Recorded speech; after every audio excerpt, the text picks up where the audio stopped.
الرحمن الرحیم۔ پاسبان ٹھٹھا کے دوستوں اور بے روزگار نوجوان تحریک کے نوجوانوں، میری ماں بہنوں، السلام علیکم۔ میں آپ کو مبارکباد پیش کرتا ہوں، اور مبارکباد اس بات کی کہ اگر آپ اس وقت ٹھٹھا کا جائزہ لیں تو سینکڑوں نہیں ہزاروں لوگ اپنے کسی نہ کسی کام میں مصروف ہوں گے، سینکڑوں نہیں ہزاروں لوگ سفر کر رہے ہوں گے، کوئی کہیں جا رہا ہے، کوئی کہیں جا رہا ہے، کوئی کسی ہوٹل پر بیٹھا چائے پی رہا ہے، کوئی اپنے گھر کے کاموں میں مصروف ہے، کوئی دوستوں کے ساتھ گپ شپ کر رہا ہے، کوئی ٹیلی ویژن پر فلمیں دیکھ رہا ہے، کوئی اخبار پڑھ رہا ہے، کوئی اپنے کالج یا اسکول گیا ہوا ہے۔ یہ سارے کام اپنی جگہ، یہ ساری مصروفیات اپنی جگہ، یہ سارے ماں باپ کی خدمت اور اپنی نوکری اور اپنے روزگار اور اپنے کام اپنی جگہ، لیکن آپ چند لوگ، آپ گنتی کے چند دوست، گنتی کی چند مائیں اور بہنیں یہاں اپنا وقت نکال کر اس لیے جمع ہوئے ہیں کہ بے روزگاری کے خلاف بات کرنا،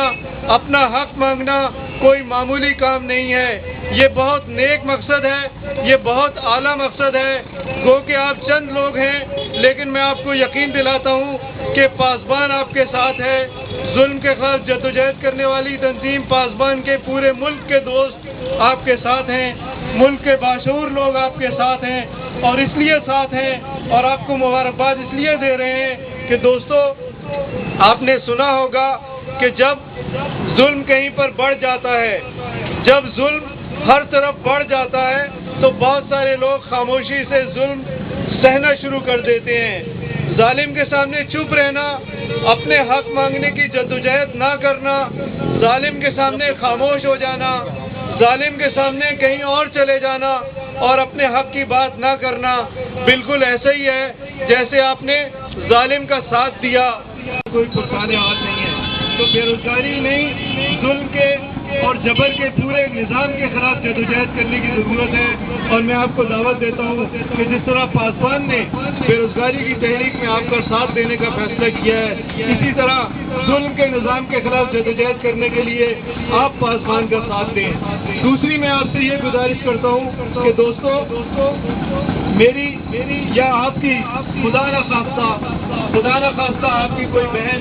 یا آپ کی کوئی بیٹی اگر 2-4 گھنٹے کے لیے گھر نہ پہنچے تو آپ کو معلوم ہوگا کہ آپ کا یا ہمارا کیا حال ہوتا ہے۔ اگر کوئی چھوٹی بہن اسکول یا کالج سے گھر نہ واپس آئے تو ہماری نیند اڑ جاتی ہے، ہم اپنا روزگار چھوڑ دیتے ہیں، ہم اپنا کام کاج چھوڑ دیتے ہیں، میدان میں نکل آتے ہیں، دوستوں رشتہ داروں کے پاس جاتے ہیں، کھانوں میں جاتے ہیں، ادھر ادھر چکر لگاتے ہیں کہ ہماری یہ ماں یا ہماری یہ بہن یا ہماری یہ بیٹی کہاں گئی ہے۔ اور ہماری اس جدوجہد کا مقصد یہ ہوتا ہے، ہماری اس تحریک کا مقصد یہ ہوتا ہے کہ ہم اپنی عزت کو جو کسی نے چھین لی ہے یا خدا نہ خواستہ کسی وجہ سے اپنے گھر نہیں پہنچی ہے تو ہم اس کو واپس لے کر آئیں۔ یہ مثال میں نے اس لیے دی ہے کہ آج اس ملک کی، اس قوم کی، اس صوبے کی اور ایک کراچی شہر کی ایک بیٹی امریکہ میں ہے۔ پچھلے 8 سالوں سے وہ امریکی قید میں ہے، اور اس کے گھر والوں کا کیا حال ہوگا۔ اس کا نام ڈاکٹر عافیہ صدیقی ہے، وہ 8 سالوں سے اپنے گھر نہیں پہنچی ہے، وہ 8 سالوں سے اپنے گھر نہیں پہنچی ہے۔ جب ہم اپنی ایک بہن اور اپنی ایک بیٹی یا اپنی ایک بیوی کے گھر نہ پہنچنے پر بے چین ہو سکتے ہیں تو میں سوال کرتا ہوں کہ نبی کریم صلی اللہ علیہ وسلم نے فرمایا تھا کہ تمام مومن اس طرح ہوتے ہیں جیسے انسان کا کوئی جسم ہے، اور اگر انسان کے کسی جسم کے کسی ایک حصے میں تکلیف ہوتی ہے تو پورا جسم متاثر ہوتا ہے۔ تو آج ہم کیوں نہیں متاثر ہوتے؟ آج ہم اپنی اس بہن کے لیے جدوجہد کیوں نہیں کرتے؟ تو وہ عافیہ صدیقی پچھلے 8 سالوں سے مظالم سہ رہی ہے، اور وہ جو مظالم سہ رہی ہے میں آپ کو بتا نہیں سکتا، ان کا تصور نہیں کیا جا سکتا۔ اگر کسی کو کپڑے اتار کر برہنہ کر کے کسی اسکریننگ مشین کے سامنے، جو آپ نے دیکھا ہوگا کہ اکثر ایئرپورٹوں پر اور ایسی جگہوں پر جہاں دھماکے کا خطرہ ہوتا ہے وہاں ایک گیٹ لگایا جاتا ہے، اور اس گیٹ سے اس کو کپڑے اتار کر ڈاکٹر عافیہ صدیقی کو ننگا کر کے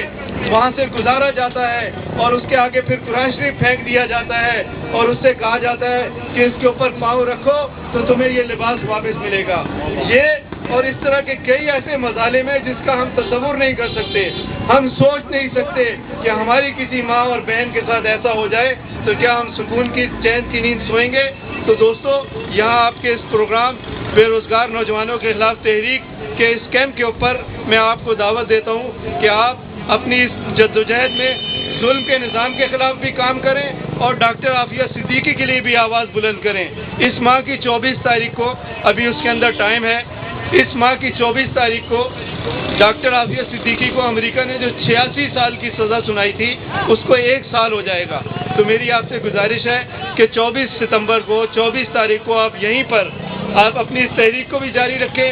ظلم کے خلاف بھی بات کریں اور ڈاکٹر عافیہ صدیقی کے لیے بھی آپ جدوجہد کریں، اور اس جدوجہد کے لیے اس کلب کے سامنے آنا ہے اور ڈاکٹر عافیہ کے لیے ہم نے جدوجہد کرنی ہے، بے روزگار نوجوانوں کے لیے جدوجہد کرنی ہے اور ظلم کے نظام کے خلاف جدوجہد کرنی ہے۔ میں نے آپ کا وقت لیا، معذرت چاہتا ہوں، بہت شکریہ۔